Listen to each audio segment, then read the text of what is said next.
السلام علیکم ورحمۃ اللہ وبرکاتہ۔ سوال یہ ہے کہ کیا قیامت کے قریب قرآن کریم کو ختم کر دیا جائے گا، اس میں کوئی ایک حرف بھی باقی نہیں رہے گا؟ وعلیکم السلام ورحمۃ اللہ وبرکاتہ۔ جی اسی طرح ہے جس طرح صحیح بخاری کی حدیث ہے کہ اللہ رب العزت علماء کو فوت کرتا جائے گا اور اس طرح علم اٹھ جائے گا، اسی طرح سنن دارمی میں 3209 نمبر پر یہ روایت بھی عبداللہ ابن مسعود رضی اللہ عنہ سے موجود ہے۔ کیا کہا؟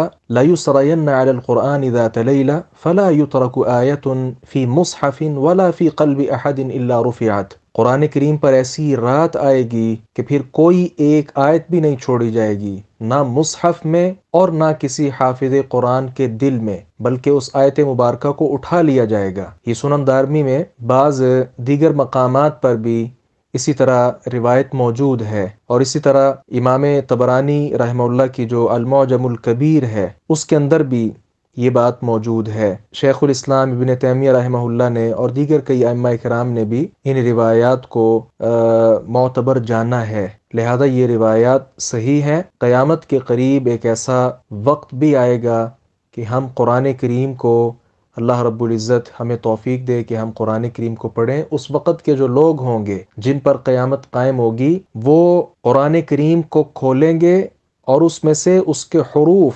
آیات سب کچھ ختم ہو چکا ہوگا، وہ سفید ورق پائیں گے۔ اللہ تعالیٰ یہ دن ہمیں نہ دکھائے اور اس سے قبل ہی ہمیں عافیت کے ساتھ اس دنیا سے لے جائے۔ یہ ایک بہت بڑی آزمائش ہوگی اللہ رب العزت کی طرف سے، لہذا ہمیں چاہیے کہ قرآن کریم موجود ہے، اہل علم موجود ہیں، کثرت کے ساتھ علم الحمدللہ پھیلایا جا رہا ہے، علم کے ساتھ منسلک ہوں، طالب علم کی حیثیت سے یا ایک معلم کی حیثیت سے علم کے ساتھ تعلق ہونا چاہیے۔